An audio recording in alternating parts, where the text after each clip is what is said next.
¿Listo?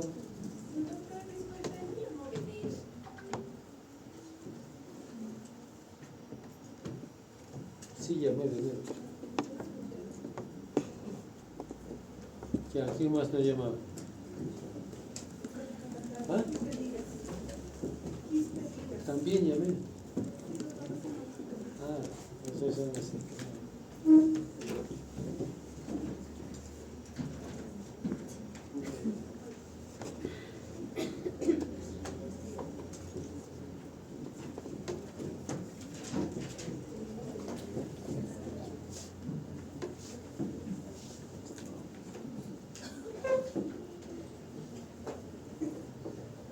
Voy a cambiar de protector. Se rayó. Hay una línea así. No sé con qué se ha golpeado.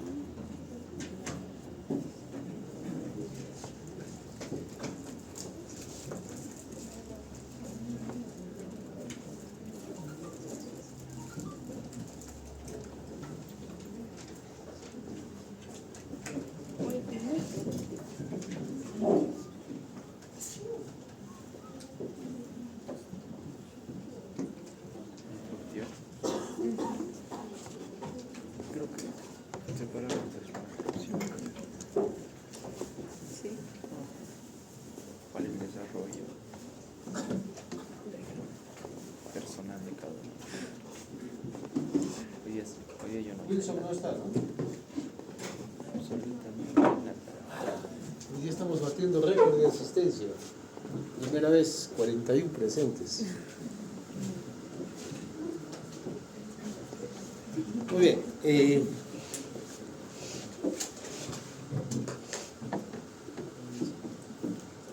Hoy día vamos a empezar con lo que es historia clínica de recién nacido. Neonatal. Ustedes ya han hecho semiología, ¿cierto? Saben mucho de historia clínica, en general, la historia clínica del adulto. Vamos a ver ahora las diferencias que existen entre las historias clínicas de recién nacido y las del adulto. Primero, vamos a ver una historia que es casi igual que la del adulto. Y vamos a ver otra historia, que es la historia perinatal, ¿cierto? Entonces, el objetivo de esto es de que ustedes me elaboren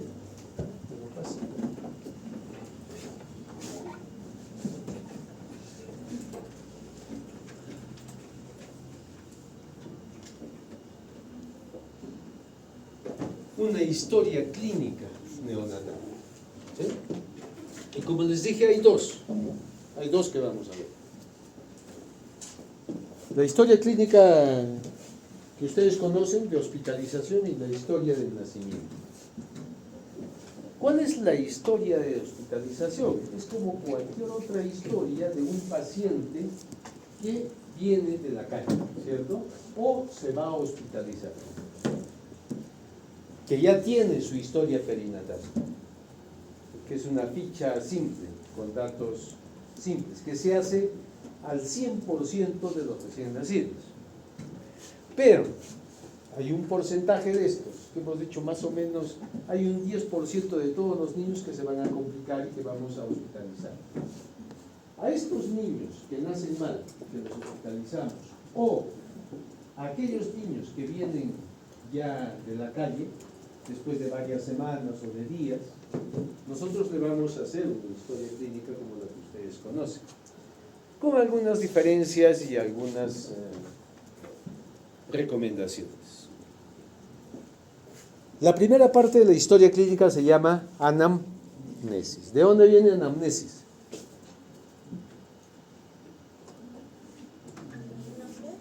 Sí.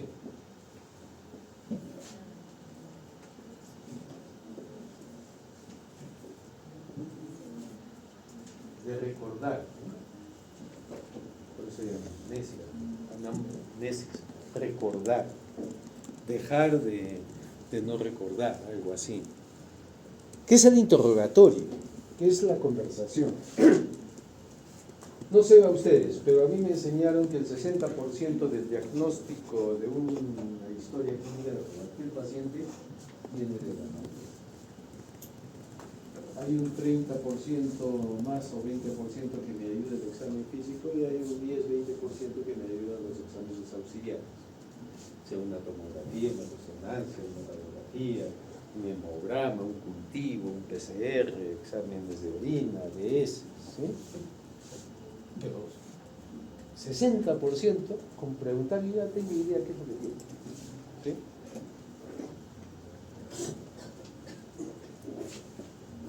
Filiación.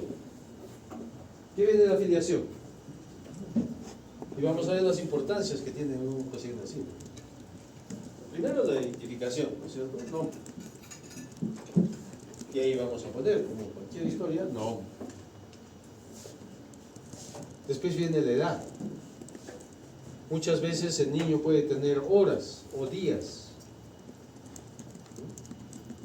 O en el caso de que ya no sea neonato, tendrá meses o años. El sexo.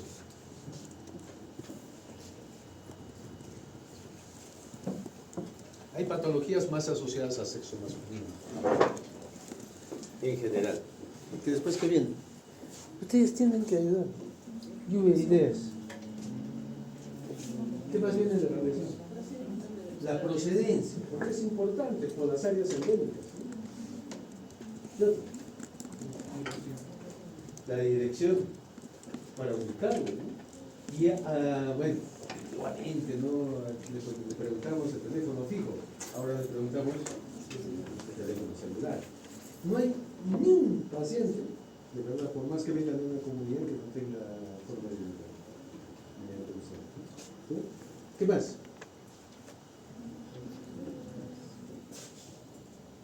Fecha y hora de nacimiento. O sea, yo necesito tener ese dato para sacar la edad. La religión es importante. ¿Por qué? Hay algunos procedimientos que determinado tipo de religiones no aceptan, ¿no? Y eso es importante para nosotros porque muchas veces nosotros a los prematuros con anemias severas tienen 1, 2 o hasta 3 transfusiones aquí.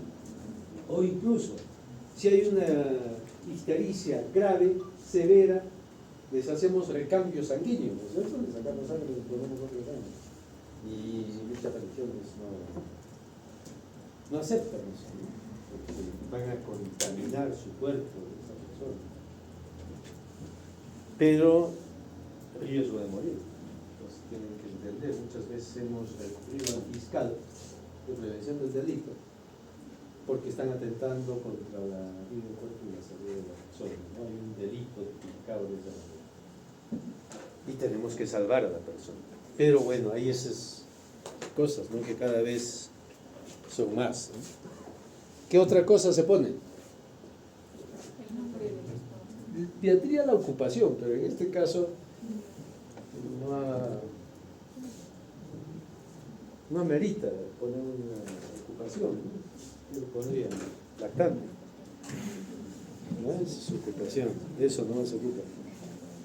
Y al final siempre hay que poner quién elaboró, nombre de quien elaboró la historia clínica. Entonces todo eso tiene que estar, ¿no?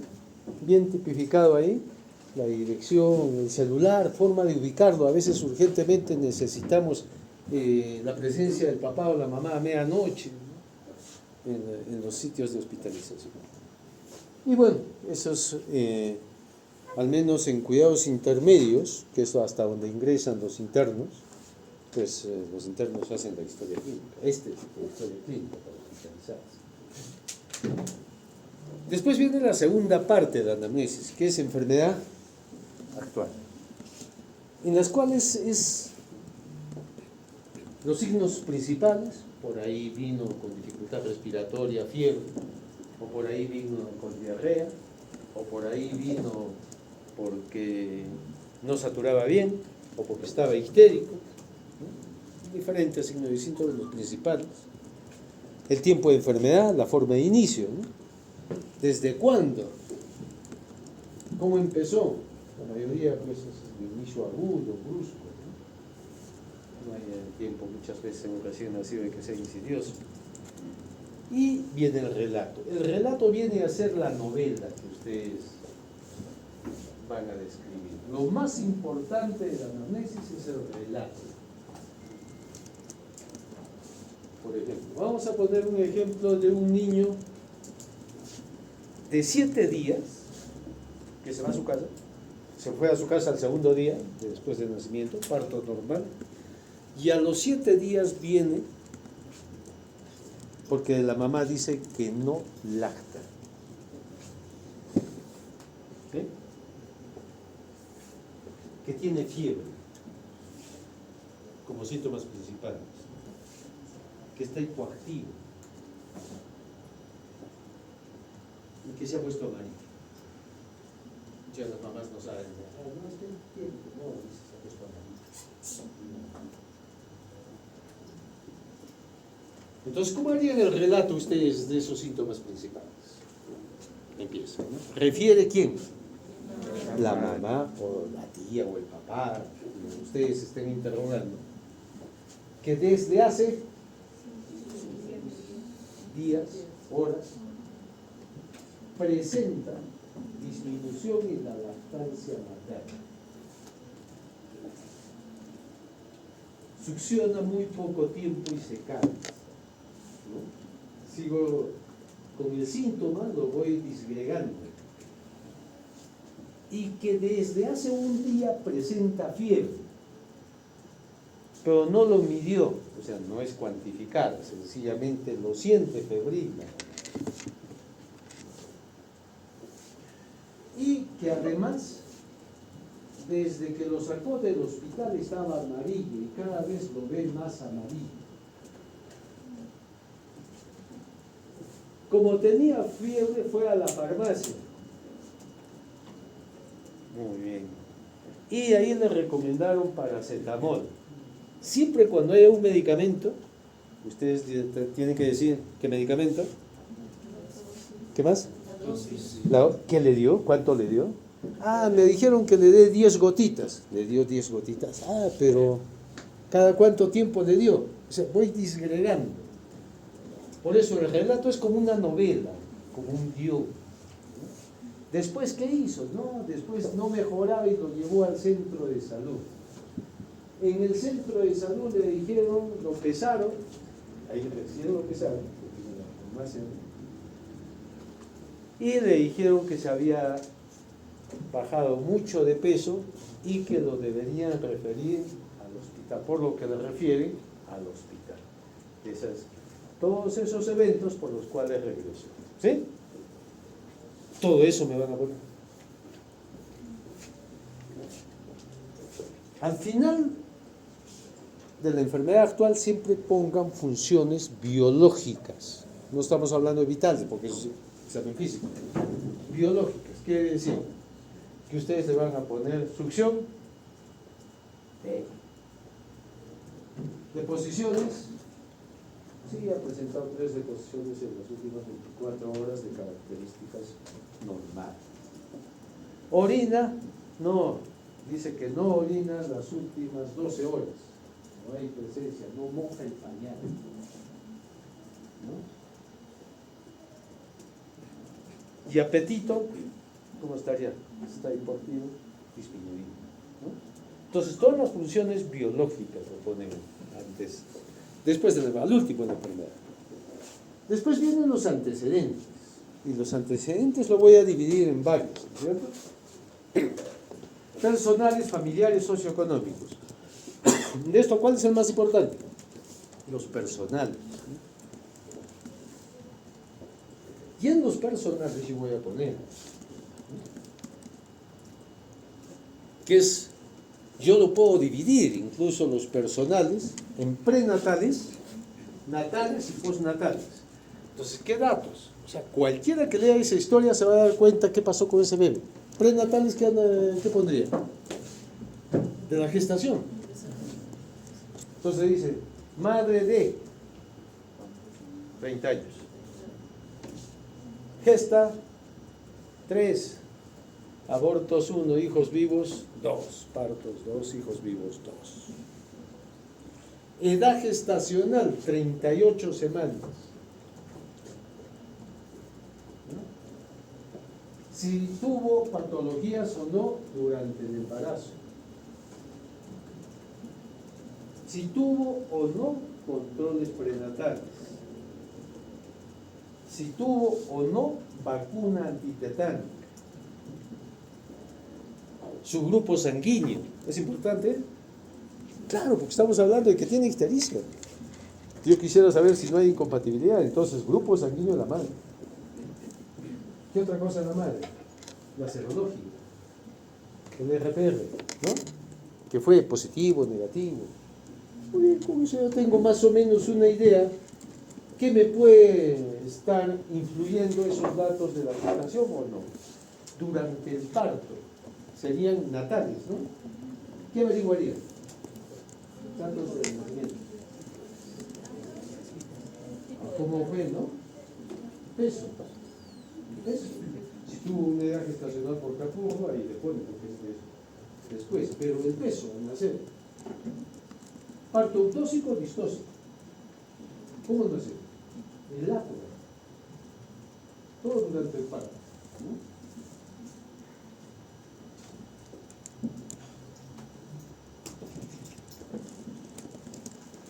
Si nació deprimido, ponen ahí, nació deprimido, a hablar tanto, de repente tuvo líquido meconiado, que estuvo 2 o 3 días y se fue de alta, y eso puede condicionar después una neumonía, ¿no?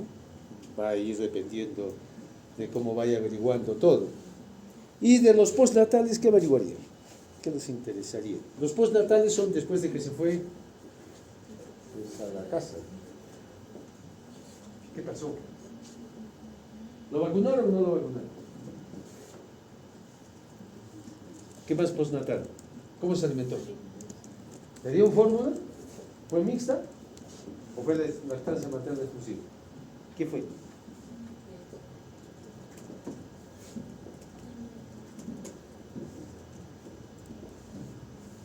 En los familiares, ¿qué averiguarían? ¿De quiénes primero? Línea directa, ¿no? Primero, padres. Ya, bueno, de la mamá sabemos que tenemos un prenatal. Del padre, tiene algún problema, ¿no es cierto?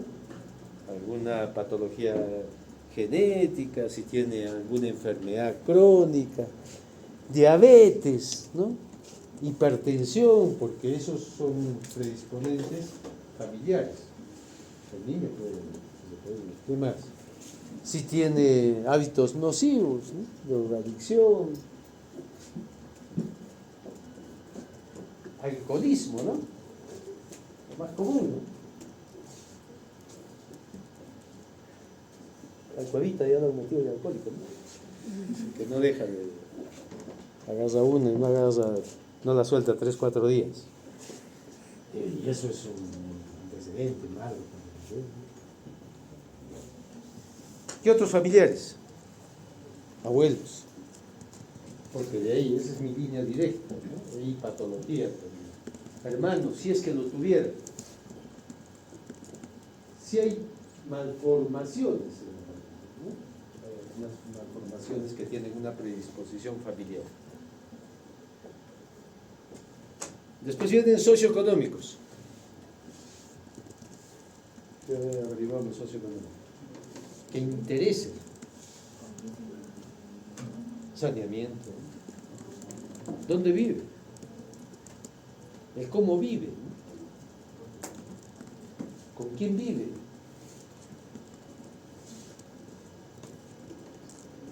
Puede decir, la familia vive en una comunidad en las cuales son tantas personas, tantos hermanitos, viven pues 5 en una casita de 2 habitaciones, si tienen o no agua, ¿no? Agua potable, agua entubada, nomás de repente tiene, es un riesgo para los dos. Si tiene desagües, ¿no? ¿Cómo disponen de las excretas? si cría animales, ¿no? Hay algunos animalitos que son transmisores de enfermedades. Los gatitos, toxoplasma. Los perritos, parasitosis, yardialambio, pulgas. Las gallinas también, ¿no? Todos pueden transmitir alguna enfermedad. Los cerdos, triquinosis, psicosis, ¿no? Puede haber. Y después viene el ingreso familiar, que es lo más difícil tratar de sacarlos, ¿no? La mayoría trata de bajar. Si realmente ganan un sueldo mínimo, que es 1.050, creo, les va a decir, pues yo 200 soles por mes. Un poco más vive en el programa juntos. ¿Por qué? Porque creen que de acuerdo a eso ustedes van a hacer gastar, les van a cobrar. Hay que hacerles entender que no es para eso, porque todo es gratis, ¿no es cierto? El Estado asume al 100% la salud de los bebés, al 100%, todo. Pero sí es para ver seguridad alimentaria, para seguridad de salud, de educación, de vestido e incluso de recreación. Todo niño necesita un poco también de recreación. Muy bien, terminando con eso, que tendría toda una historia completa, viene el examen físico. Y el examen físico ya es como ustedes lo saben, por sistemas. La idea acá, que yo no les diga qué poner, porque eso ya lo saben, ¿no? Si pongo el aspecto general, ¿cómo podré? Que esté en buen estado, en mal estado, hidratado, deshidratado.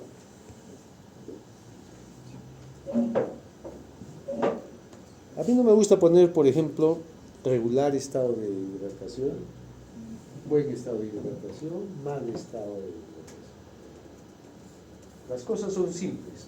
O está hidratado o está deshidratado, porque es una apreciación general. ¿Está nutrido o está desnutrido? ¿Está activo? Que ahí sí puede haber un poco de hipoactividad, ahí viene hipoactividad o inactivo. Si me ponen ahí que presenta llanto enérgico, yo ya entiendo, o cualquiera que lea, dice, oye, este niño está activo, está llorando fuerte, ¿no? Entonces comienza con el aspecto general, después cabeza, normocéfalo, vean las fontanelas, cómo van. Si hay tumoraciones, ¿no? Hay muchos niños pues, que tienen cefalomatomas, ¿no? ¿Sí? En uno o en dos parietales, o caput, que tienen asimetría facial, cráneo facial, por posición intrauterina. Miran las orejas que ponen, si están bien implantadas, si el conducto auditivo está permeable, está presente. Hay muchas malformaciones en las cuales no hay conducto auditivo, la oreja es pequeñita, el pabellón auricular. Los ojos igual, hay que ver, reflejos, si es simétrico, no hay encanto. Todas las descripciones. El reflejo rojo, nariz, que el tabique esté simétrico, también a veces hay desviado por mal posición intrauterina. Que las fosas sean permeables, la boca simétrica, paladar completo o a fisura palatina. El cuello, generalmente, ¿cómo es el cuello de un recién nacido? Cortito, ¿no? Cortito. Vean si hay tumoraciones, sobre todo en línea media. Hay a veces quiste tirogloso.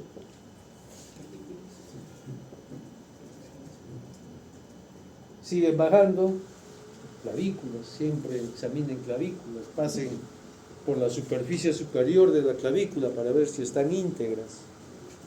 En tórax, vean las formas, si hay tiraje, retracción, signos de dificultad respiratoria. Después ya auscultan, siempre en pulmón y corazón, primero hay que observar, palpar y auscultar, ¿no es cierto? Observan la simetría del tórax, palpen y después ausculten.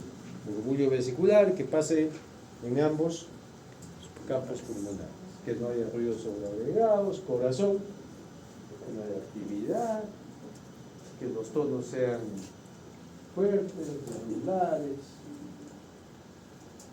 presencia o no de soplos cardíacos, ver los focos cardíacos, se ausculta en los 4 sitios, ¿no es cierto?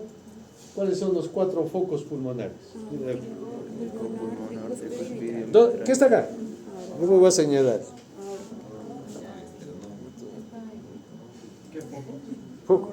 ¿Qué foco es este? Aórtico. Pulmonar. Tricuspidio. Mitral. El de arriba no está invertido, ¿no es cierto? El de abajo es igual. Tricuspidio mitral. ¿Sí? ¿Se han acordado un poco de semiología? Esto no pasa. ¿Cómo era? ¿Dónde estaba la...? Ay, ¿qué pasó? ¿Ya cambió? Ok. Entonces, ¿no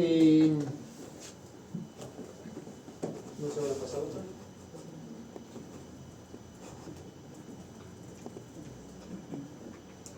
Sí se ha pasado. Entonces, la anamnesis perinatal es toda la recopilación de información desde el embarazo hasta el nacimiento o después del nacimiento.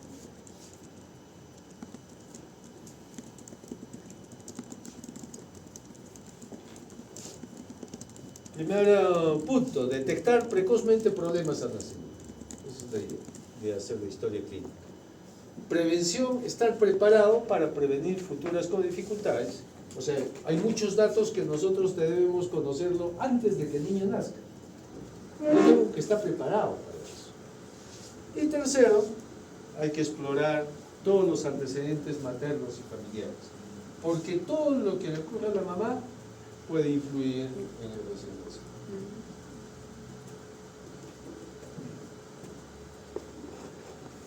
Entonces, toda esta etapa neonatal puede estar condicionada por problemas que ocurren durante la gestación, ¿no es cierto? O por los problemas que la madre tenga durante la gestación. Tengo que conocer todo cómo se ha dado el parto. ¿Qué problemas ha habido durante el parto? ¿Y cómo se solucionaron?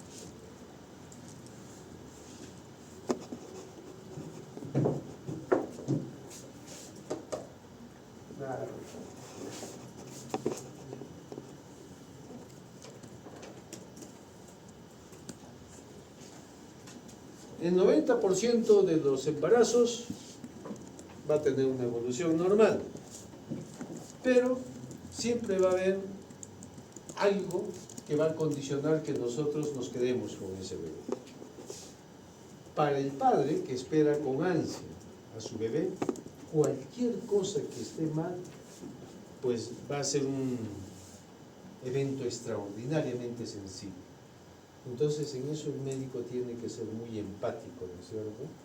Muchas veces los médicos nos volvemos insensibles. ¿Por qué?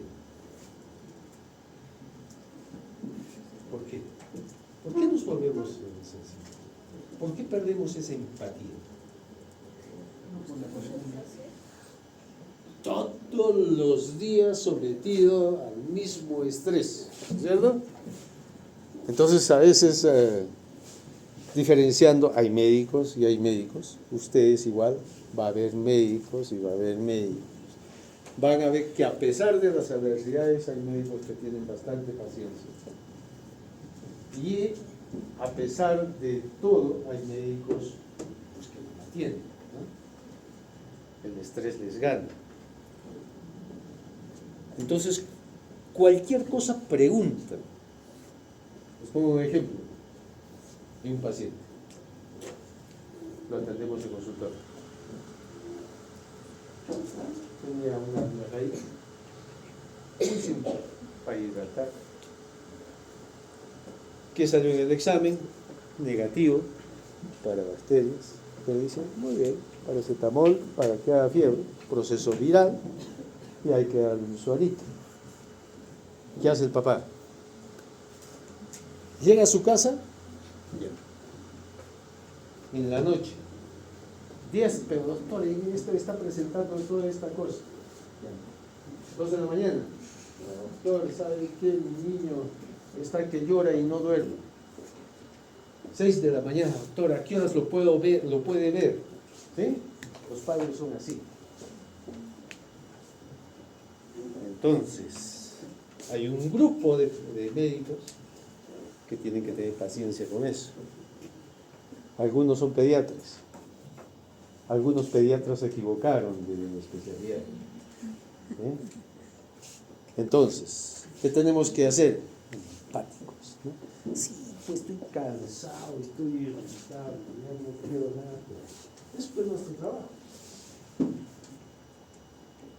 La otra fuente, aparte del interrogatorio, otra fuente para obtener datos es esta. ¿Esta de quién es? De la mamá, ¿no? Es la hoja CLAP.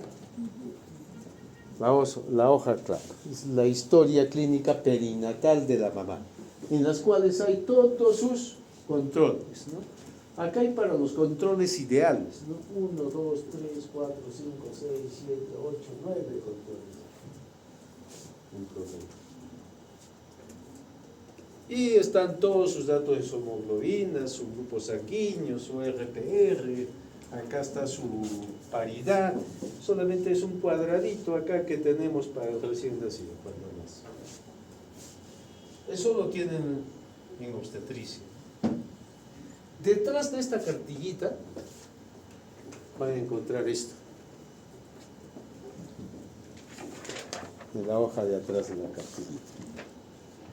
Ahí van a encontrar riesgos.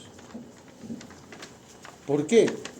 Para que nosotros sepamos, a ver, si encuentro algo de eso, voy a ver que ese embarazo y ese producto esté en riesgo. Entonces hay factores gestacionales durante la gestación, diabetes, hipertensión, anemia, el antecedente, la mala historia obstétrica, ¿no? Infecciones, sangrados, alteraciones de polidramios, poco líquido, mucho líquido, igual es riesgo. La ruptura prematura de membranas en relación a que puede inducir un parto prematuro, pero después también el intraparto puede producir una infección urinaria, una infección neonatal, ¿no? Una sepsis. Los medicamentos que haya ingerido o sustancias tóxicas en la mamá hay que controlarla. La edad, ¿no? ¿Qué edad dicen? Menos de 16, más de 35. Y en el intraparto también. Ayer, por ejemplo, hemos tenido a la 1 de la tarde un deprimido, ¿no? Estuvimos de guardia. Justo se nos fueron. Hubieran visto una secuencia de atención de un bebé que nació deprimido en un hospital de parto vaginal. Entra una mamá con ponderado fetal de 3.870, primigesta, talla 1,47.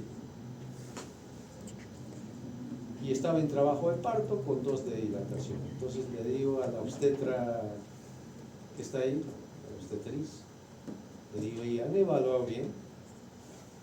Porque es primigesta, yo la veo flaquita, chiquita. Entonces, ¿qué deberían haber evaluado? Incompatibilidad feto-pélvica. Muy bien, siguió el trabajo de parto, todo normal, pero durante el parto no salía la hora.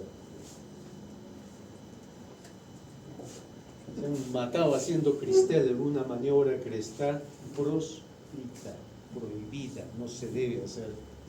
La maniobra de cristal es apretar la barriguita hacia adelante. El niño no se ha definido. Y se tuvo que reanimar, ventilar, ¿no? Con todo lo que... Entonces se pueden presentar problemas. En este caso fue la fase de parto prolongada. No sabían. pero puede haber varias cosas. Y el niño con bradicardia fetal, sufrimiento fetal. Entonces, identificar primero todos los riesgos ustedes que puedan. Entonces, hay dos momentos en los cuales se tiene que valorar a un recién nacido. Uno es apenas nazca. Nace el bebé y ustedes ya desde que nace lo están viendo y están evaluando y están examinando y le están haciendo un examen, ¿no? Ese es el estado neonatal inmediato. ¿Qué esperan ustedes acá? ¿Qué esperan? Nace el bebé y ¿qué es lo primero que miran? Que respire, que tenga buena frecuencia cardíaca, que se esté moviendo, que tenga buen tono muscular. ¿Qué otra cosa? Que esté llorando y que después posteriormente cambie paulatinamente el color. O sea, eso ustedes lo van a ver inmediato, ¿no? Es una evaluación después del nacimiento, principalmente a nivel cardiorrespiratorio, ¿no? El estado vital, ¿no? Eso es lo que van a evaluar. Después hay un estado clínico posterior, ya cuando el niño está estable, ¿no? Nace el niño estable, llorando, activo. Ustedes de primera instancia le dicen, parece un niño a término, que no es prematuro. Muy bien, ese es el 90% de los casos. A ese niño, ¿qué hacen ustedes? Lo ponen en contacto piel a piel con la mamá. Muy bien. Pasa por lo menos una media hora o una hora que esté en contacto y después ustedes ya le hacen una estimación de la edad gestacional, puede ser por un test de Capurro, lo clasifica de recién nacido, es adecuado, es pequeño, es grande para esa edad gestacional, lo van viendo los periodos de transición, la adaptación que hemos visto, ¿no? El primer periodo de adaptación ya lo hizo en el contacto precoz, segundo periodo hasta las 2 horas en las cuales ustedes le están haciendo la atención inmediata.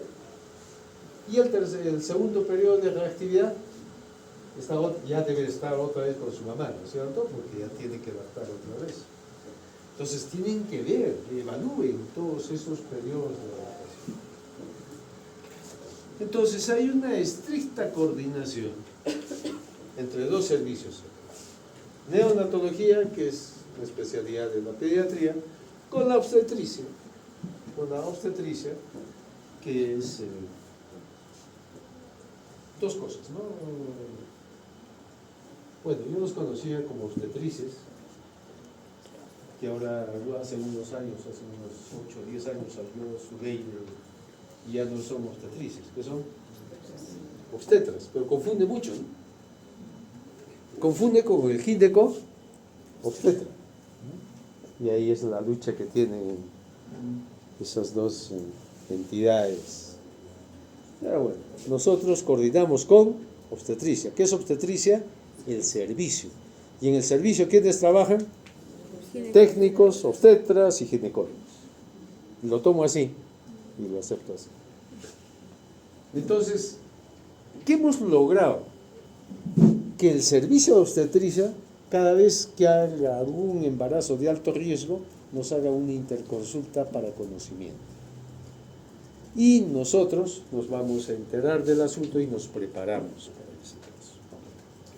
Entonces, antes del nacimiento, debemos conocer y consignar todos los datos maternos. Cada dato tiene su importancia, cada dato tiene su porqué. Y eso es lo que vamos a hacer ahora. La edad. Hemos hablado de 16 a 35. Muy bien, los menores de 16 años que son adolescentes, ¿no es cierto? Son madres adolescentes y por lo tanto tienen una inmadurez física, biológica y psicológica. No son económicamente independientes, por lo tanto los riesgos son muchos. Mayores de 35, primíparas, les llamamos embarazos de alto riesgo, porque son madres añosas, ¿no? Aunque ya no les gusta que les digan añosa, como que añosa es un poco despectivo, ¿no? Y hasta los 35 recién se pone a tener un hijo, ¿no? Ahora es la moda más bien, ¿no? Todas las mujeres, ¿qué es lo que quieres primero? Graduarte. Después, ¿qué quieres? Tu especialidad. Después, ¿qué quieres? Tu maestría. Después, ¿qué quieres? Otra, una subespecialidad. Y después, ¿qué quieres? Un doctorado. Después, quiero conocer el mundo, sin que nadie me diga nada. Y después ya llegué casi a los 40.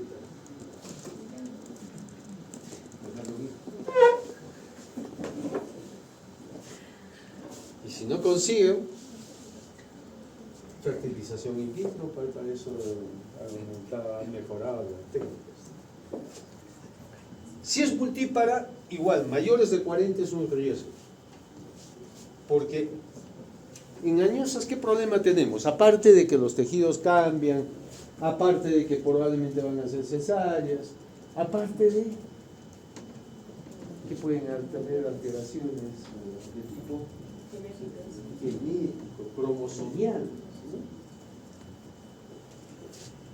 Síndrome de Down, por ejemplo, aumenta conforme va aumentando la edad de los padres, ¿no? Y estoy diciendo de los padres, no de la madre. Si bien es cierto, es más frecuente en la mamá, pero la edad del papá también es importante.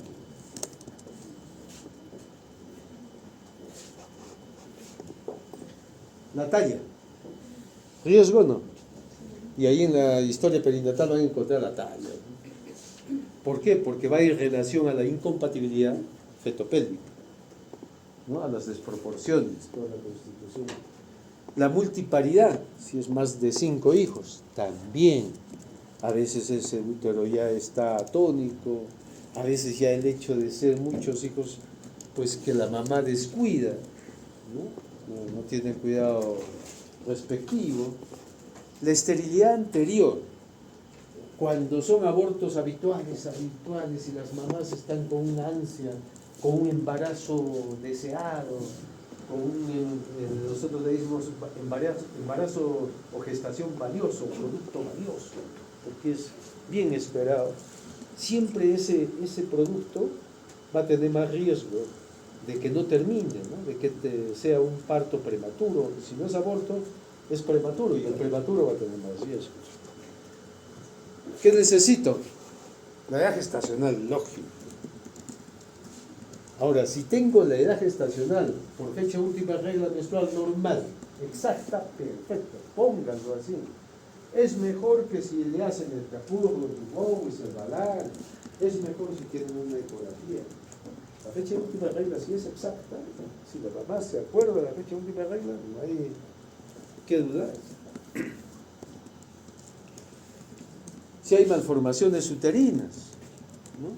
Por posición, por formación, por tabicamientos, ¿no? Por úteros bicornos. La paridad, ¿no? ¿Cuántos hijos? ¿Cuántos abortos? ¿Cuántas cesáreas?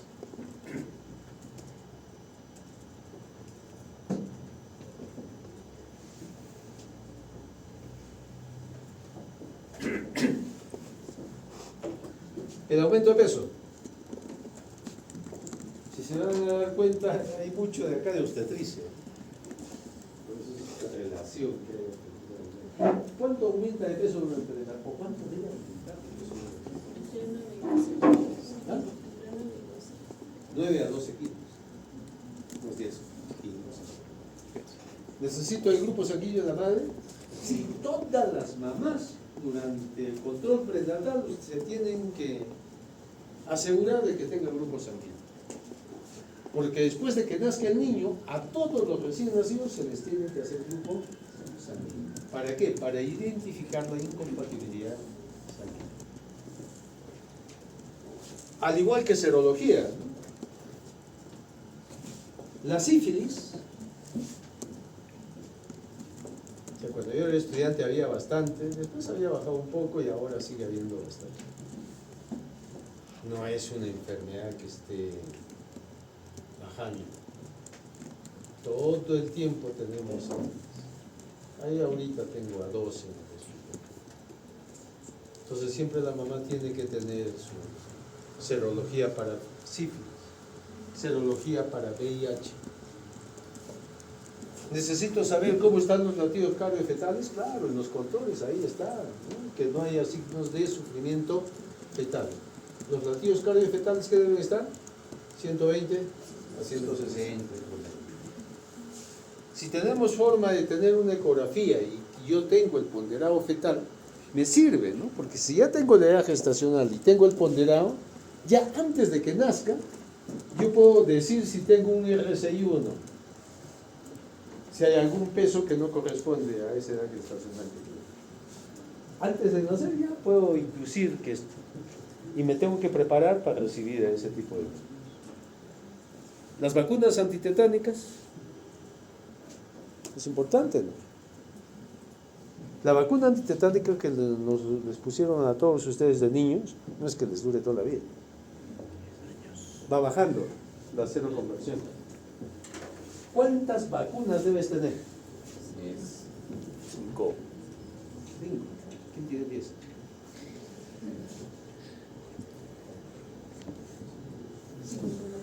¿Cuál es lo mínimo?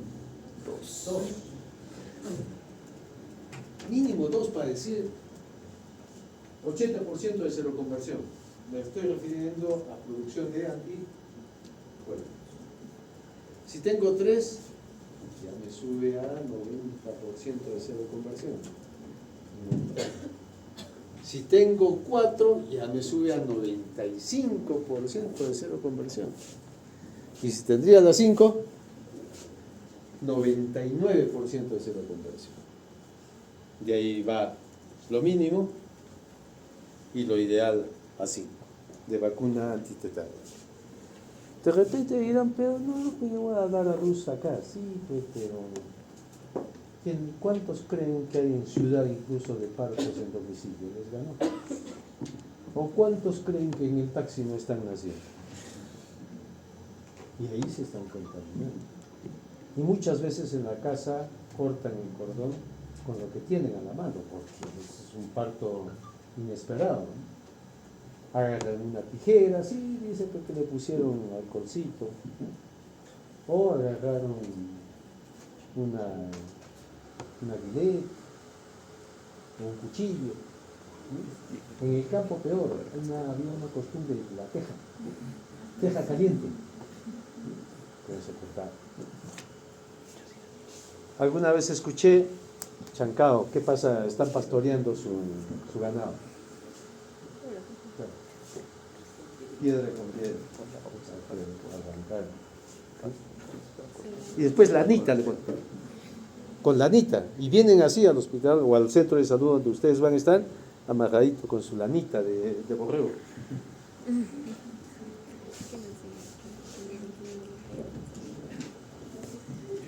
Enfermedades. Hay que averiguar las enfermedades que ha habido. Muy bien, señora. Los primeros 3 meses, por clasificar. ¿Qué hubo? Por ahí les puede decir, tuve una infección urinaria, pero me trataron. Tuve una amenaza de aborto. O, ¿qué más tuvo? Vómito. Hizo 9 meses.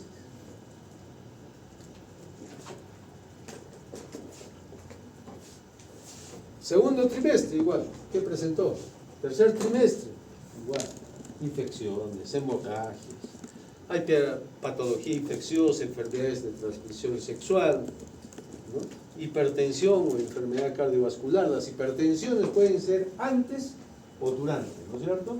Hay hipertensión arterial esencial, quiere decir que ya es hipertensa y se embarazó. Y hay otros, que es una mayoría, que no son hipertensas, se embarazaron y la gestación les induce una hipertensión.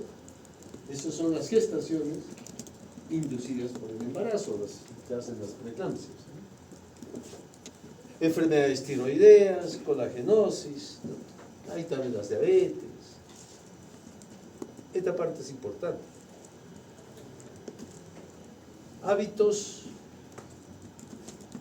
nocivos, sustancia, ingesta de sustancias nocivas. Tabaquismo, alcohol, drogas, vía de administración, con qué frecuencia consume, si han medido medicación. Si yo hago un trabajito de investigación durante la gestación para ver qué medicamentos ha consumido la mamá en los diferentes meses, prácticamente van a llegar ustedes que al 100% de las mamás algo se ha tomado durante la vida. Algo, desde un simple paracetamol, un antibiótico o alguna droga para los vómitos o para diarrea, pueden presentar, o para su resfrío que presentaron durante la gestación. Lo peor que haya drogas. Felizmente ya le hemos mandado a un hogar. Nosotros hemos tenido en el servicio casi 3 meses a un niño, producto de una mamá que es consumidora consumía de todo. Era una mamá argentina que se quedó acá y deambulaba por Cusco, se embarazó y el bebé lo hemos tenido como 3 meses en el servicio y ya le hemos mandado a un hogar, ¿no? Bien bonito el argentino, todos estaban detrás del bebé, todos querían adoptarlo. Yo decía, pero ¿la mamá se ha dado cuenta que estaba embarazada? ¿La mamá ha consumido durante todo su embarazo? ¿Qué problemas tendrá neurológicos ese bebé en el futuro? Es la duda. Tuve otro caso de una mamá estadounidense que se consiguió una pareja de Catka. ¿Se ubican en Catka? Antes de Ocongate, pasando Urcos hacia arriba. Ajá. Y ahí. Y se fue a vivir con su brichero. Bueno. Era consumidora, lo que me decía. Soy consumidora de cannabis. Se escucha elegante, ¿no? Cuando se enteró que estaba embarazada, la señora dejó de consumir. Responsable. Bueno, tenían plata, nació en la clínica, los atendí en la clínica. Se fueron a Catka a vivir porque vivían ahí. A los 3 meses me llaman. Y me dice, no sabe, doctor, no sé qué ha pasado, que mi bebé no despierta y no quiere lactar desde ayer. Y yo me acordé que la señora consumía, era consumidora.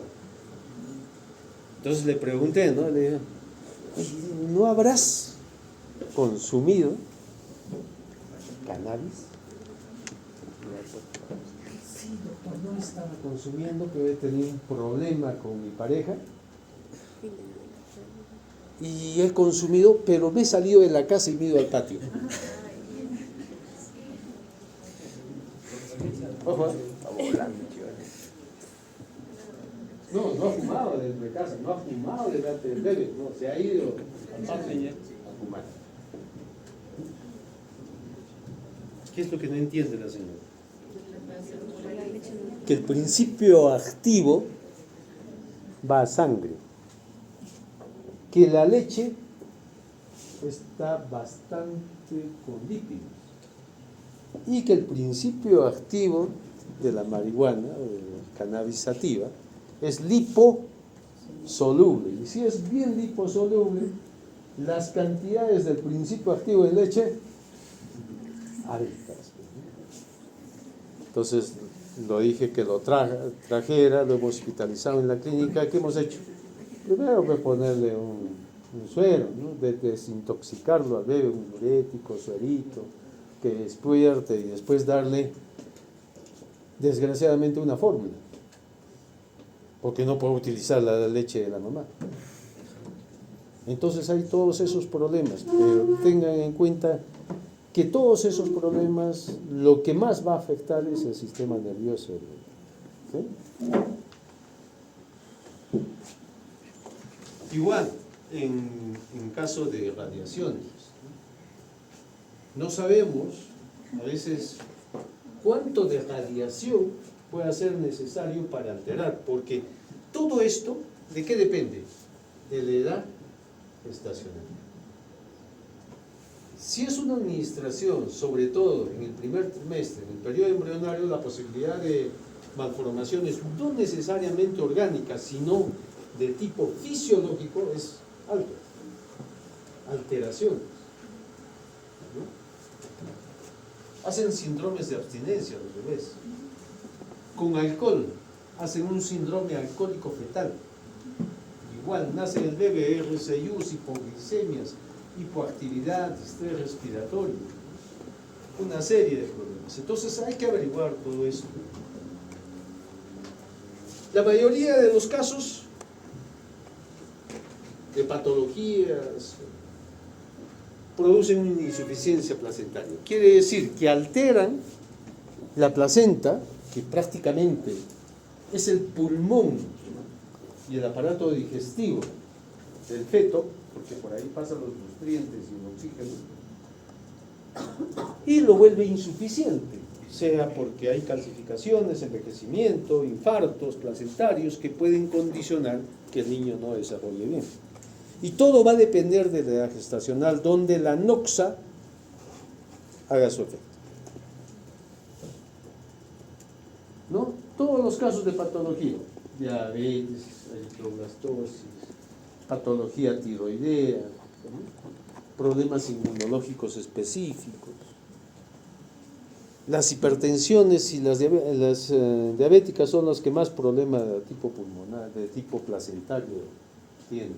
Todos van a producir un retardo de crecimiento intrauterino porque es insuficiente la placenta para oxigenarlo y para alimentar.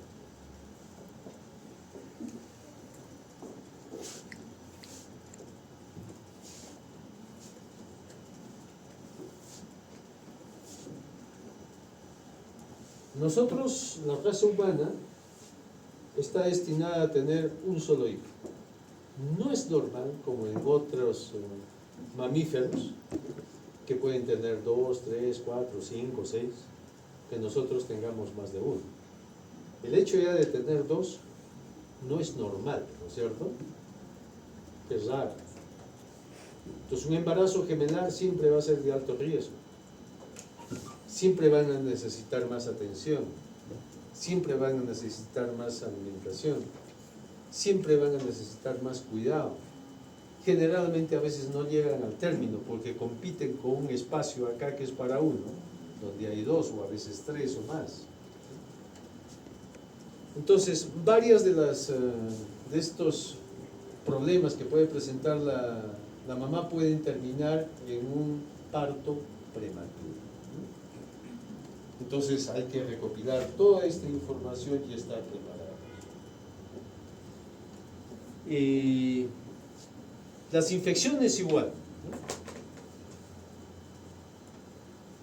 Tienen efectos diferentes del tipo, dependiendo del tipo de infección. Hay infecciones en las cuales la mamá ya la tiene antes de embarazarse. Ya tiene infección. ¿Qué casos? ¿Qué casos puede tener antes de que se embarace? Ya tiene la infección. VIH, hepatitis. ¿Qué más? Sífilis. ¿Qué más? Toxoplasmosis. ¿Qué más? HTBL1, virus lento. ¿No? ¿Qué más? Herpes. Herpes genital. ¿Qué más? Citomegalovirus. ¿Qué más?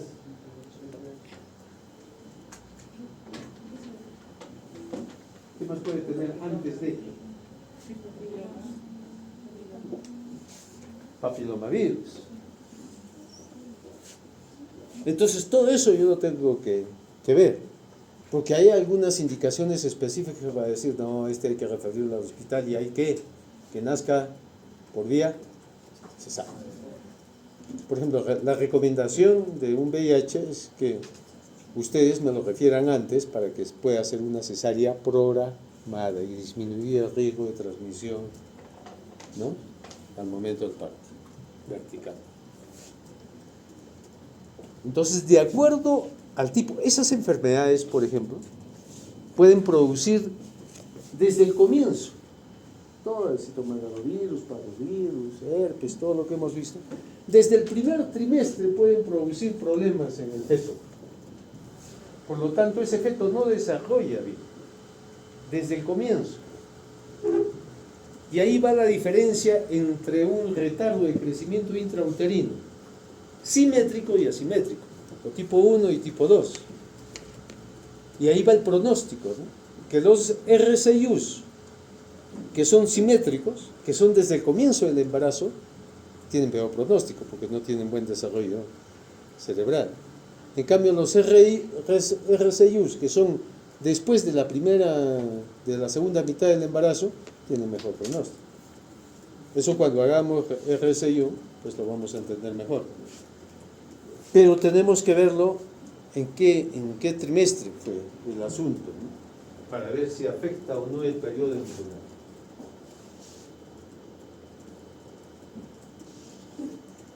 Las infecciones bacterianas, sí, pues eso puede producir en el recién nacido sepsis neonatal. ¿Por qué puede ser? Una pielonefritis, por ejemplo. A veces la mamá solamente tiene fiebre, y ese dato recopílenlo. Fiebre materna durante el parto para mí es un riesgo de que ese niño desarrolle sepsis neonatal, con riesgo de morir. Una corioamnionitis, de la infección de membranas ovulares. Los RPM prolongados, ya sabemos que es RPM, ¿no? Más de 18. Aumenta el riesgo de infección.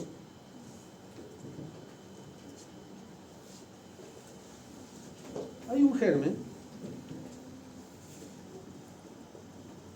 patógeno que puede producir sepsis precoz en el recién nacido, que es el estreptococo del grupo G, conocido actualmente como Streptococcus agalactiae.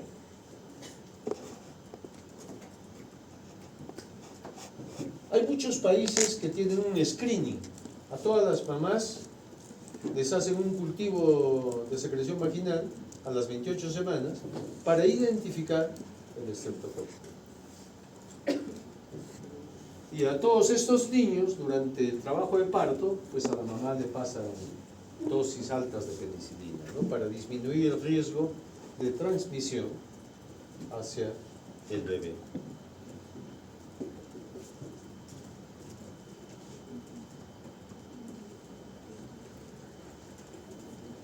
Todos los medicamentos o drogas tóxicas tienen el riesgo de producir dos cosas. Primero, un RCIU, y segundo, malformaciones congénitas.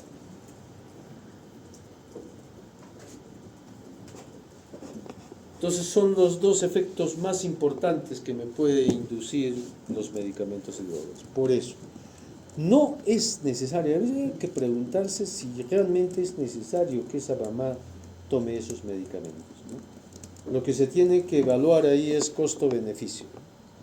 ¿Es realmente necesario? Si es realmente necesario, hay que darlo, no hay forma. Si no, va a ir mal la mamá o el embarazo. Pero si no es necesario, pues no le demos. El mayor ejemplo de la relación de medicamentos con malformaciones es la talidomida. La talidomida es una droga que apareció, eso les dije como historia de la neonatología, ¿se acuerdan?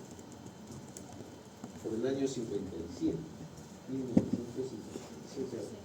comenzaron a utilizar la talidomida como antiemético para la hiperemesis gravídica, los vómitos del embarazo. Pero 2 o 3 años después comenzaron a hacer observaciones de que había varios productos que usaban talidomida y los productos tenían alteraciones a nivel de extremidades, que le faltaba extremidades, acortamiento de extremidades, o en forma de foca, ¿no? En los pies, en las manos. Y ahí salió el estudio de la teratología. Ahora la talidomida, pues, desde los años 60 que hicieron esa observación, esa asociación, pues no se usa, ¿no? Tiene actualmente otro tipo de usos. Hay algunos que solamente pueden alterar mecanismos fisiológicos. También les hice las relaciones, por ejemplo, ¿qué pasa si utilizo la nitrofurantoína como tratamiento de infección urinaria en las mamás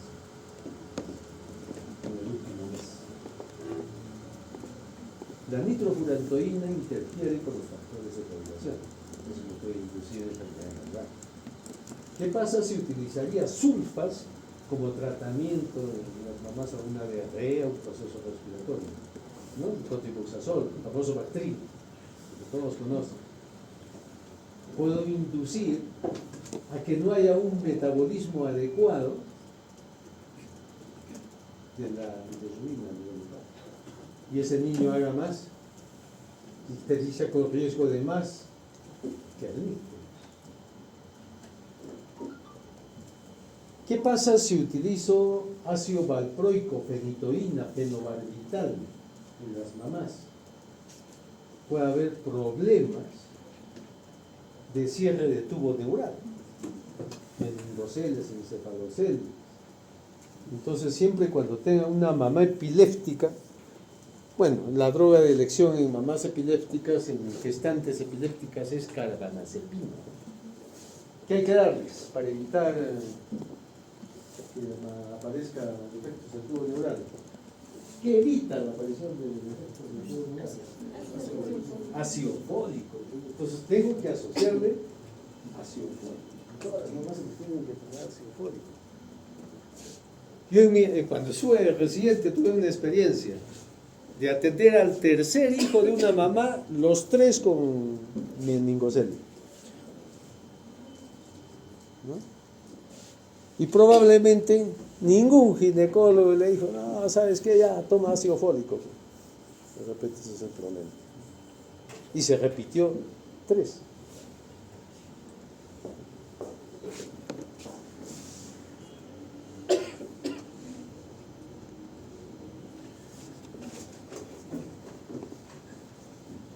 A veces tengo ya datos hechos por ecografía, ¿no es cierto? Ecografías que se hacen durante todo el embarazo. Ya actualmente se pueden diagnosticar muchas malformaciones congénitas y genopatías por medio de la ecografía. E incluso hacen diagnóstico de síndromes cromosomiales tipo síndrome de Down por ecografía. Lógicamente los ecógrafos de última generación, ¿no? Actualmente le llaman dinámicas, ¿no? Porque antes era todavía tridimensional, después le aumentaron las dimensiones que lo podían girar para todo lado al feto, ahora ya todo es dinámico, ¿no? Hasta las funciones fisiológicas le miden, te miden qué presión tiene en la arteria cerebral, te miden qué presión tiene en la aorta, ¿no? Espectacular, son los últimos ecógrafos. Entonces se pueden diagnosticar la mayoría de malformaciones mayores, ¿no? Metritis esofágica, neuroplasmática, endocefalia, menicoceles, malformaciones renales, ya te dicen, ya hoy tiene quistes en los riñones, y así ya viene con ese diagnóstico, ¿no? Ya antes de que nazca, ¿no? O con malformaciones a nivel cardiaco.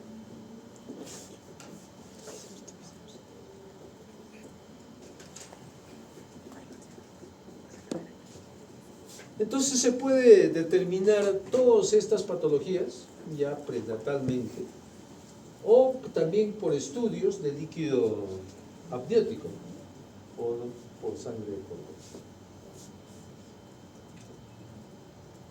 Hay que tener muy en cuenta, hay muchas mamás que sí dicen confirmación de alteraciones cromosomales. Pero el problema es que siempre hay una amniocentesis porque tiene que ser amniótico. Es un riesgo, porque puede inducir a sangrados, puede inducir a partos.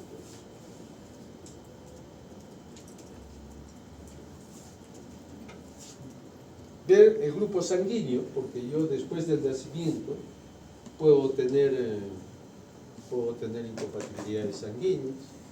El factor RH, porque puedo tener eritroblastosis fetalis, o después del nacimiento incompatibilidad y su inmunización RH.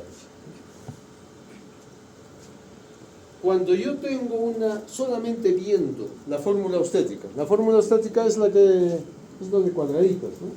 Donde dice cuántas gestas, cuántos abortos, cuántos partos, cuántos cesáreas, cuántos vaginales, cuántos se murieron la primera semana, cuántos viven, ¿no? Una mala historia obstétrica me hace pensar que el presente embarazo también tiene más riesgos que uno que no tiene mala historia obstétrica.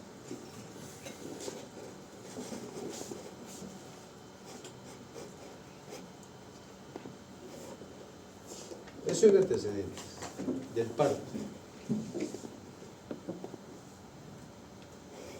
¿Qué hay que ver? Esta definición ya se las puse, ¿no? Como riesgo.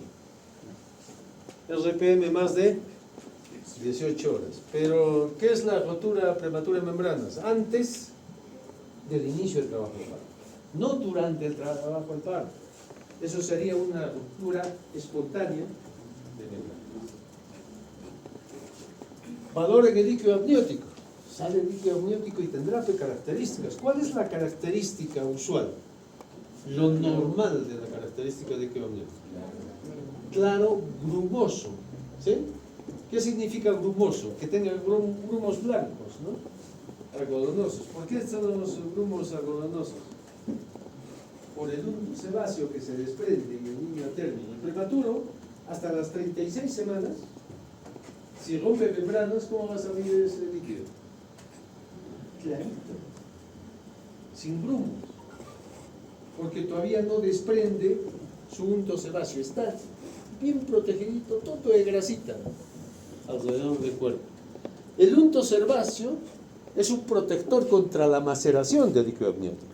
Les puse el ejemplo cuando usted está mucho tiempo en la piscina, se arruga, ¿no es cierto? El bebé sale así cuando es postérmino y ya pierde todo su unto sebáceo. Entonces, hay que ver qué características. Puede ser amarillento, sí, a veces hacen icterizas en incompatibilidad de RH, en eritroblastosis fetal, el líquido es bien amarillento. Puede ser fétido, sí, en casos de coriomielitis.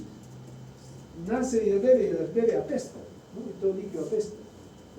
Puede ser verdoso, si elimina meconio y tiene riesgo de aspiración meconiana. Quiere decir que había un sufrimiento fetal. Puede ser hemorrágico, también, en presencia de desprendimiento de placenta. Pero también hay que evaluar en cantidad, ¿no?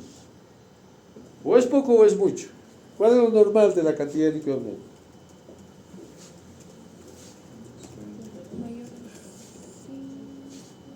¿Cuál es lo normal? 5.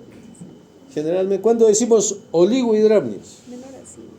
¿Menor a? ¿A cuánto? ¿Y cuándo digo que es polidramnios? Mayor a 25. ¿En mililitros? ¿Cuánto? 25. ¿25 qué mililitros? No habría nada, ¿no? 25. No sé. ¿Cuánto decimos polidramnios? Ustedes me tienen que enseñar eso. Ya. 25.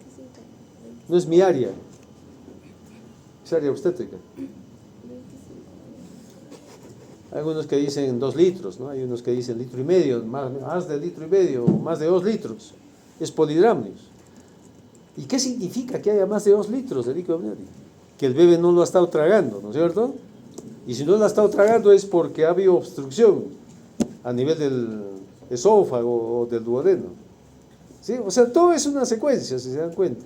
Al revés, pónganse que tenga menos de 300 mililitros de líquido amniótico. Oye, hay oligohidramnio. ¿Y por qué hay tan poco líquido? ¿Por qué se produce líquido amniótico? Por la orina. Entonces, oye, una cosa es que no trague y se acumule, y otra cosa es que el bebé, el feto, no orine. Bueno, mucho, eso trasudación de membranas, ¿no? Puedo sospechar que haya malformaciones renales, ¿no? Entonces, si se dan cuenta, cada ciclo que yo encuentre que me digan, pues tiene una... No necesariamente va a tener polidramnios atresia, pero tiene mayor riesgo. Muy bien, hay que pasarle una sondita a ver si pasa o no, pues si no pasa, ya hay una obstrucción. Pero cada ciclo tiene una explicación que tenemos que poner. Igual hay riesgos, como le dije, si hay una fiebre materna y de origen desconocido, yo tengo que prepararme que ese niño puede hacer una sepsis neonatal precoz en cualquier momento y le puede ir mal, ¿no? Embarazo múltiples, alteraciones de cordón.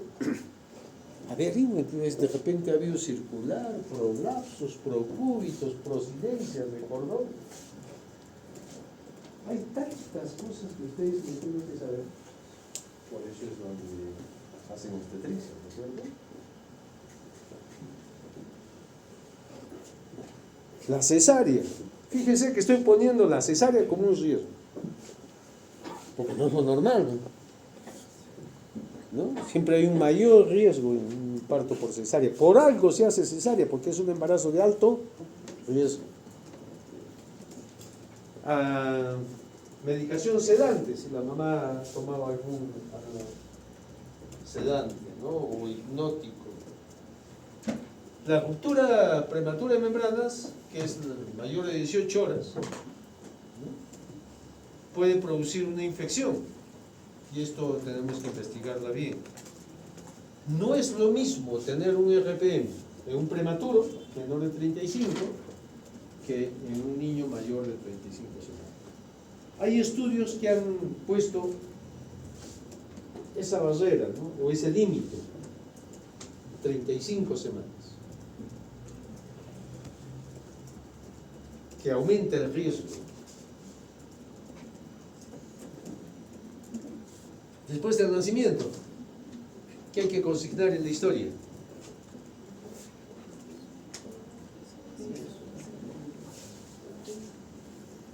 El peso, la talla, perímetro cefálico, perímetro torácico, toda la antropometría, ¿no? La edad gestacional, si ya tiene una edad gestacional por FURC, eso yo lo sé antes de, muy bien, lo voy a confirmar por un test pediátrico, que en el caso de nosotros lo confirmamos por el test de Capurro, ¿no? Ver el APGAR, las condiciones al nacer, si se hizo o no reanimación, presencia de malformaciones visibles, cómo va en las primeras horas. Todo esto lo tenemos que consignar en la historia clínica, ¿no? Como observación.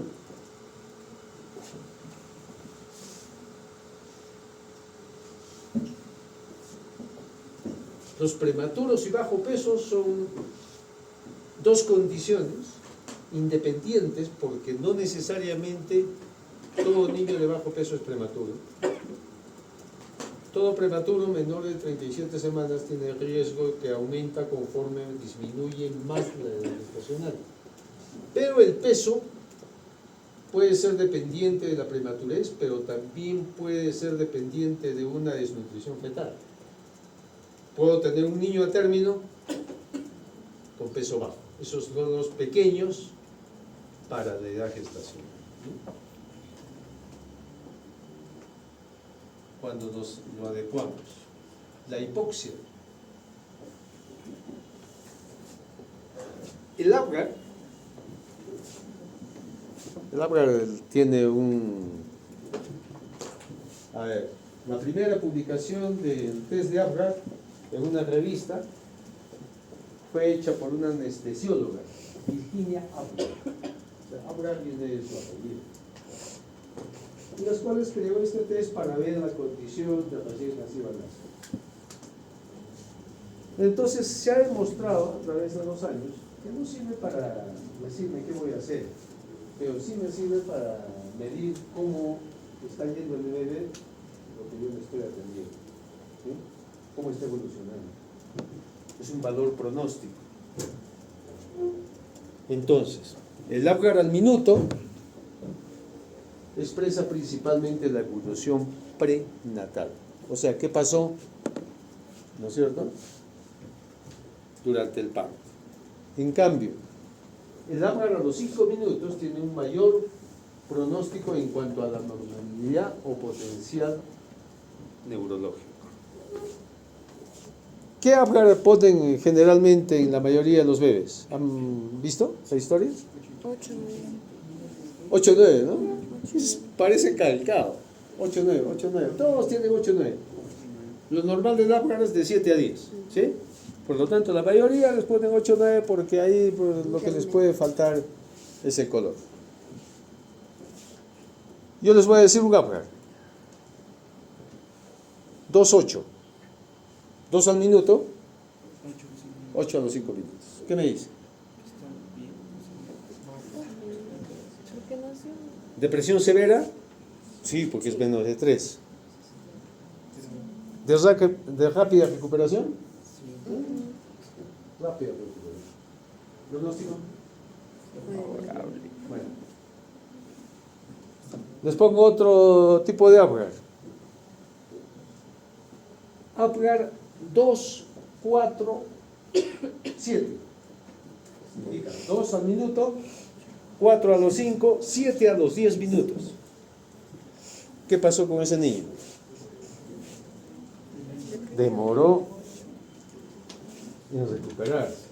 Probablemente el personal de salud ha demorado en reanimarlo, intubarlo, ¿no? Un montón de cosas para que el niño más o menos tenga pronóstico reservado, ¿no? Porque eso puede haber condicionado daño multisistémico, sobre todo a nivel encefálico. El daño cerebral se conoce como encefalopatía hipóxico-isquémica. Los que tienen problemas, mientras más bajo peso, más prematuros, tienen menor Apgar. Esta es la creadora del test, ¿no? No es 56, 53. Lo publicó en la revista de investigación de anestesia y analgesia, ¿no? En julio de la edición de julio-agosto del 53. Este es Virginia Abgar, que tiene su interés todavía actual, pero como les digo, no me dice qué debo hacer, sino que me dice lo que yo estoy haciendo, cómo va a estar yendo. ¿Está mejorando o no está mejorando?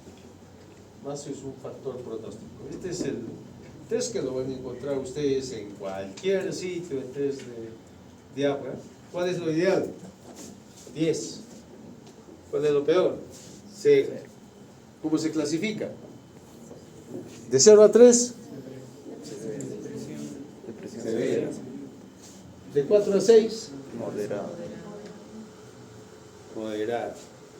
De 7 a 10 es lo óptimo, ¿no? Es lo ideal, es lo normal. Apgar 7 a 10. Y por último, algo de antropometría. ¿Qué es lo primero que hacemos? Peso, ¿no?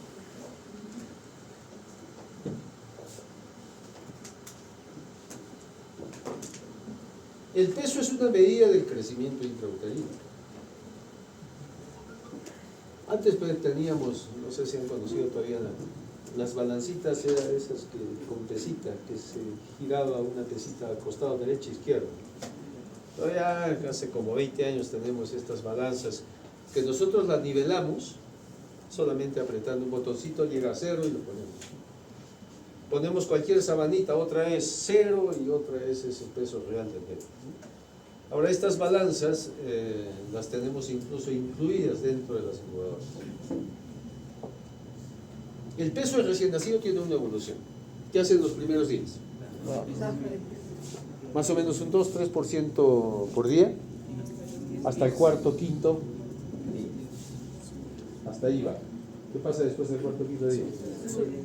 Comienza a ganar peso y recupera recién entre los 8 a los 10, o entre los 7 a los 10 días. Entre los 7 a los 10 días. O no debería pasar de 10 días sin recuperación del peso de nacimiento. Y de ahí ya sube, ¿no? Sube a un ritmo de unos 30, mínimo unos 30 gramos por día. Mínimo 30, de 30 a 50 generalmente gana, ¿no?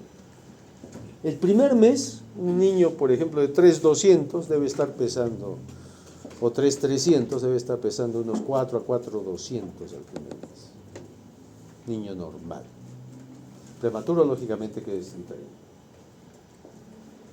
Entonces, cuando no recupera el peso, estamos hablando de que ha habido de repente una hipoalimentación, de que ese niño no se ha alimentado bien, por lo tanto, no ha subido de peso. Y esos son de riesgo. Se deshidrata. Más del 10% estamos hablando de deshidratación de recién nacido. La talla se toma desde el talón a la cabeza, a la parte coronal. Más o menos 50 centímetros. Si quiere ser más exacto, por ahí le dicen 50 varones, 49 mujeres. Medio 50, más o menos 4. ¿Cómo evoluciona la talla? La talla sí no disminuye, ¿no? No tiene por qué disminuir. Le aumenta 1 centímetro por semana. O sea, al mes 4 centímetros más. El primer mes es el mes que más crece en toda su vida. ¿Te imaginas crecer 4 centímetros en un mes, no?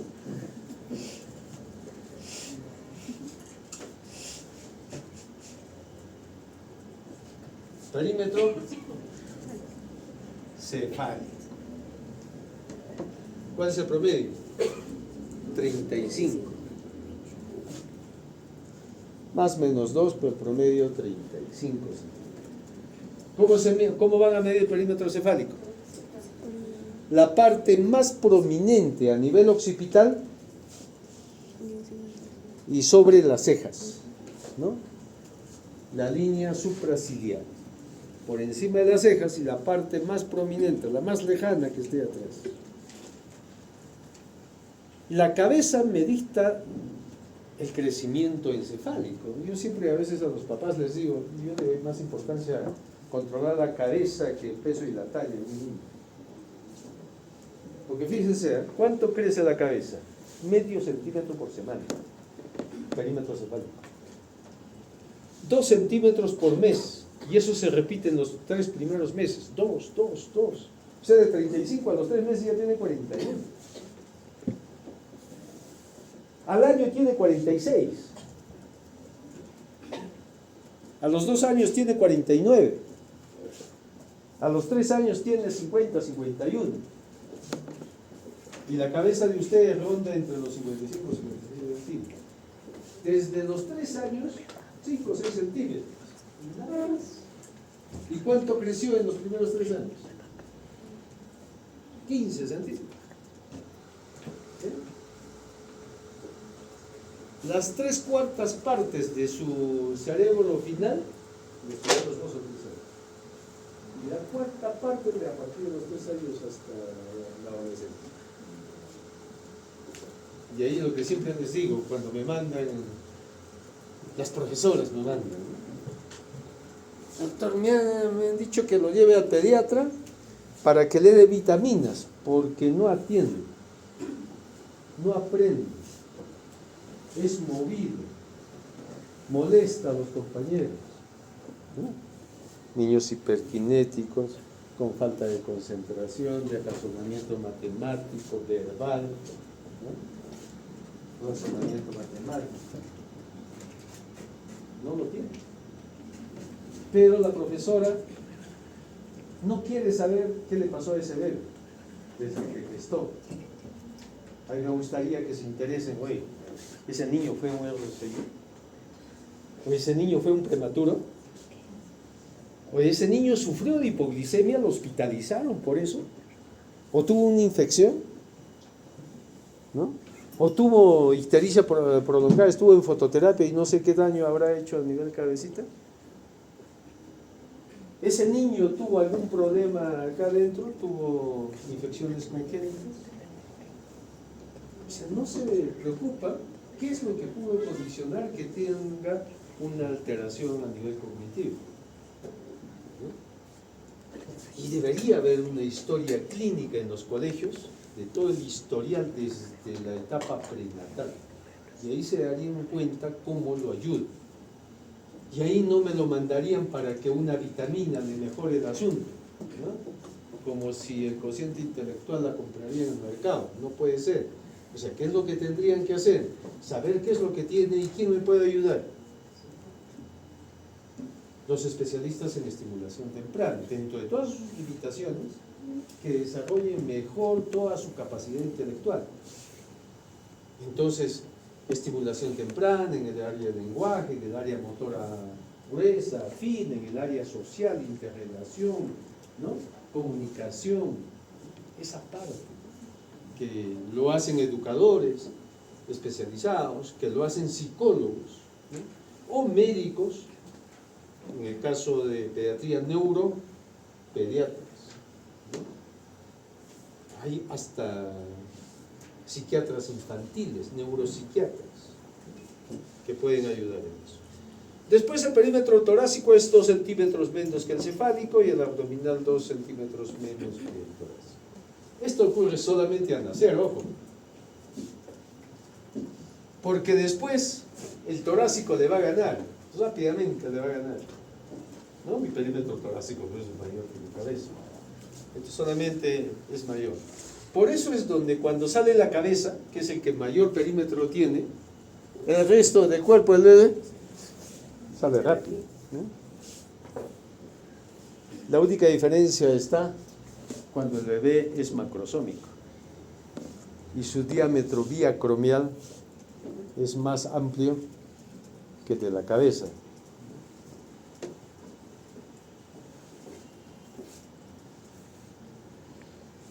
Estas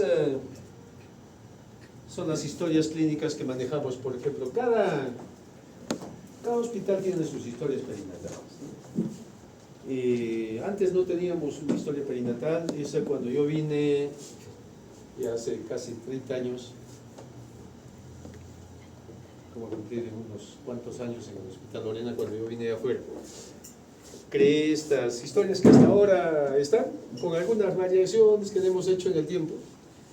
Así que esta es de, ¿cómo se dice?, derechos de autor.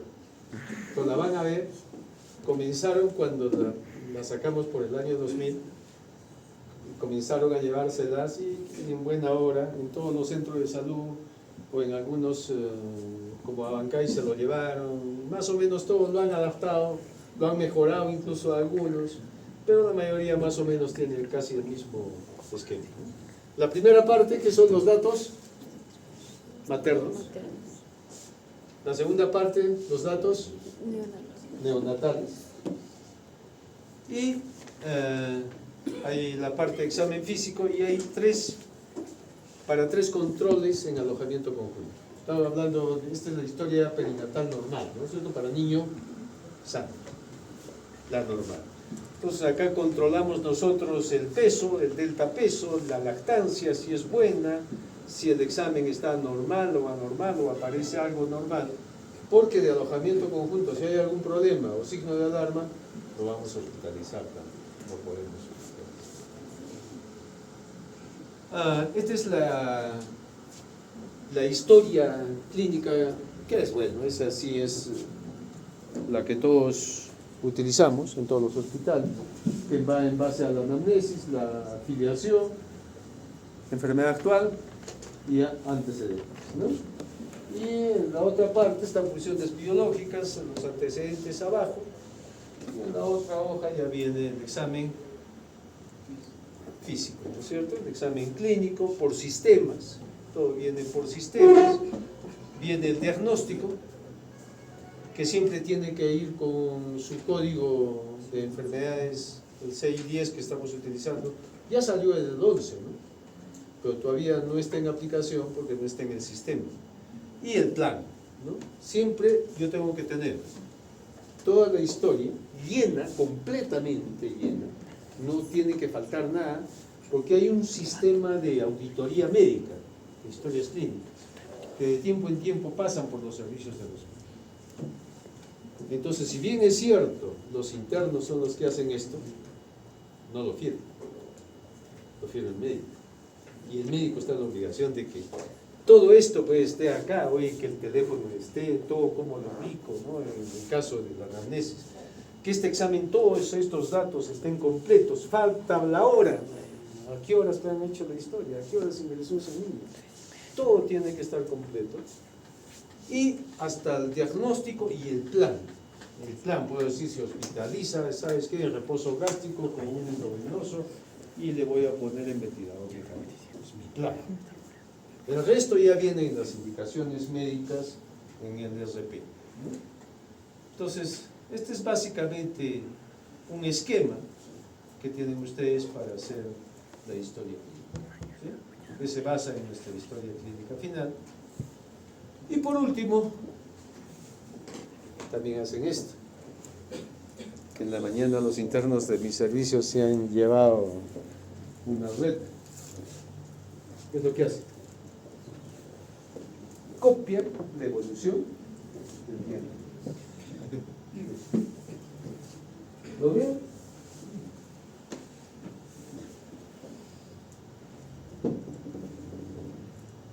Si el anterior no identificó testículos y le puso testículos en bolsa, todos le ponen testículos en bolsa. Y examino, y este niño no tiene los dos testículos. ¿Cómo le ponen? Porque lo ponen de memoria. El apuro, qué sé yo, la cantidad de pacientes, pero todos repiten lo mismo. En el sistema de evolución siempre tiene que haber fecha y hora. No puede faltar, auditoría nos sujeta, falta hora. Muy bien, puntos menos. Y en los hospitales eso no les gusta porque hay un pago anual por resultados. Quiere decir que si el hospital tiene baja calificación, su pago anual de productividad baja.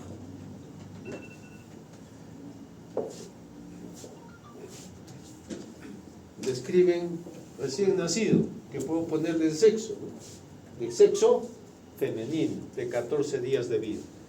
Pongo los diagnósticos que se están manejando.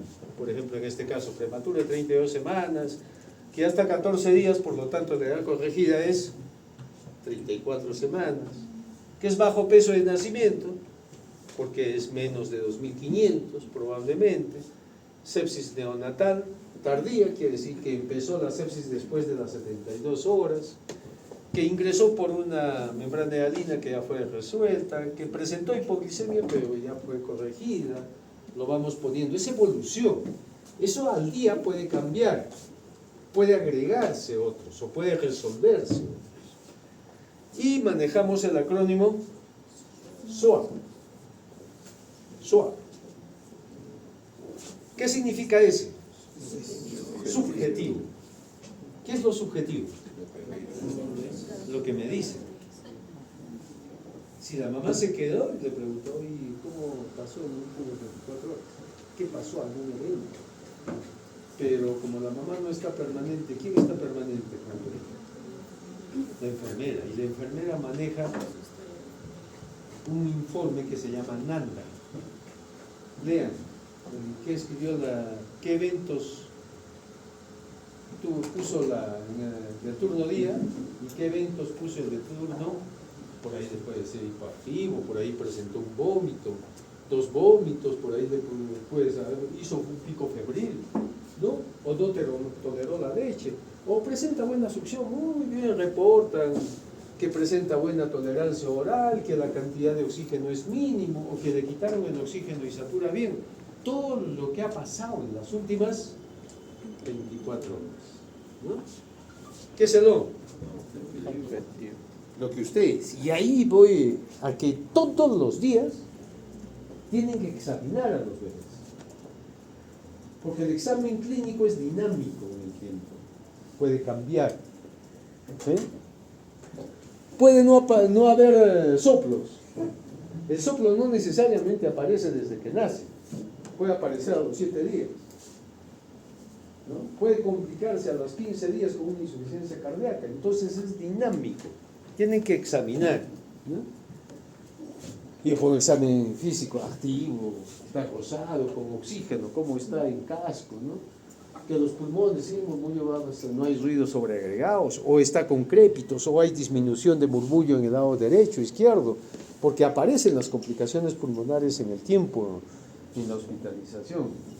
Que a nivel cardiovascular los tonos son fuertes, regulares o irregulares. Hay un niño que me ha hecho que se hospitalizó por sífilis, pues está bradicárdico. Entonces en este caso no estaba, pero no se fue de alta porque anoche hizo un proceso de bradicardia de 70 por minuto, ¿no? Entonces lo ponemos ahí, irregular. Si hay soplo puede aparecer o no soplo, ¿no? El abdomen, ¿cómo está? ¿No? Si hay globuloso, blando, depresible, tumoraciones, poco depresible, bastante depresible. A nivel neurológico, cómo está el tono muscular, los movimientos, ¿no? Movimientos normales, anormales, el moro, los reflejos, cómo está el reflejo de prehensión, cómo está el reflejo de marcha, cómo está el reflejo de succión, si hay búsqueda, no hay búsqueda, ¿no? Succión débil, succión fuerte.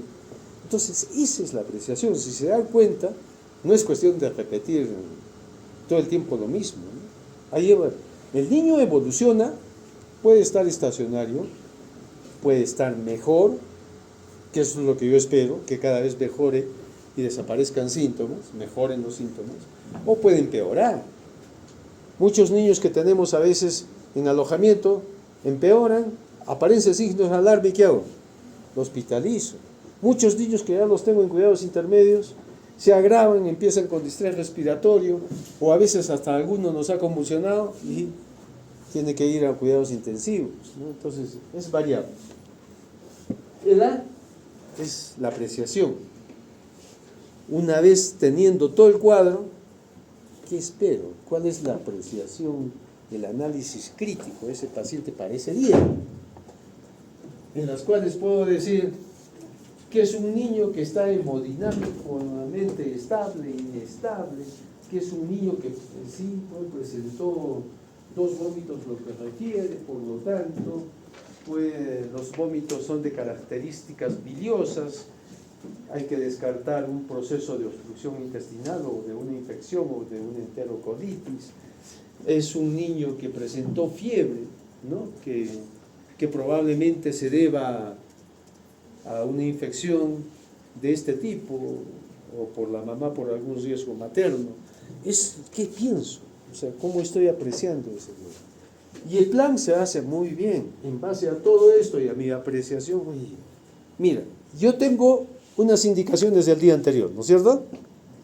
Muy bien, pero de acuerdo a esto, yo puedo poner un plan. Oye, le digo, pero se me está complicando, no puedo seguir idem con el manejo del día anterior, tengo que hacer algo más. Si hay vómitos o si el bebé no termina la leche, yo le puedo decir, vamos a alimentarlo por sonda porque no hay buen reflejo de succión. Voy a aumentar la vía oral. Sí, oye, me ha tolerado, pero todavía no está en su tope, ¿no? Entonces, ¿qué hay que hacer? Hay que aumentarle un poquito más, ¿no? O de repente, oye, mira, ya no necesita oxígeno, hay que destetarlo del oxígeno, porque el oxígeno no es la panacea, también es tóxico. O de repente, si el bebé me empezó con fiebre, con signos clínicos de una sepsis, probable, porque todavía hay que hacerle un hemocultivo, entonces puedo decir, ya vamos a iniciar, lo voy a poner en NPO, le voy a poner un endovenoso y le voy a poner antibióticos. Ese también puede ser mi plan. O sea, yo les pongo diferentes tipos de cosas que puede haber ahí. Siempre al lado derecho ustedes tienen información. Al lado izquierdo, ¿no? Tienen la información, primero sobre los signos vitales, ¿no? Frecuencia cardíaca, respiratoria, temperatura, saturación, ver la variación de peso, ¿no? O sea, cómo está yendo el peso. Porque ¿qué pasa si yo tengo un niño que nació con 3 kilos y al día siguiente tiene 3,200? ¿Qué es lo que yo esperaba en ese bebé? Que baje. Oye, pero este niño ha subido. ¿Qué pasó? O me está reteniendo líquidos, o está en oliguria, o me está haciendo insuficiencia cardíaca. O sea, la apreciación tiene que variar, si se dan cuenta, ¿no? Acá ya no hay nada que les ayude en el sentido de que, oye, a ver, ¿qué aprendí? No, acá no hay qué aprendí. ¿Qué aprendí para poder hacer un análisis crítico? ¿Qué aprendí para hacer un análisis de la situación actual del niño? ¿No? Esa es la diferencia. Ese es el criterio clínico que tienen que tener en base a un conocimiento que ustedes ya tienen más de 5 años ya de base teórica, ¿no es cierto? Teórico y práctico, ¿sí? Pero acá me lo tienen que aplicar. El 6º año es básicamente aplicación clínica, lo que tenemos que hacer. El peso al nacer, el peso actual, el delta peso, el balance, ¿no? Si hay variación, ¿cómo el balance? ¿Positivo, negativo? ¿Por qué? ¿Por qué fue muy positivo? ¿Por qué fue muy negativo?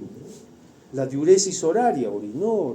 Yo espero que un niño en el primer día no orine, ¿no es cierto? Porque está en proceso de adaptación.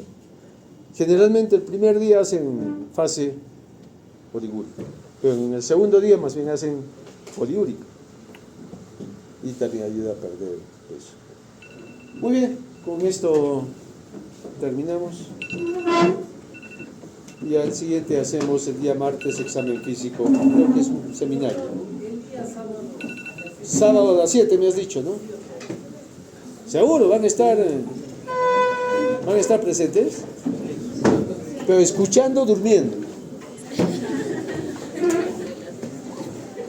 Si yo les digo, muestre su cámara. Tal persona, muestre su cámara. Está atendiendo. O se dejaron prendido y se fueron a tomar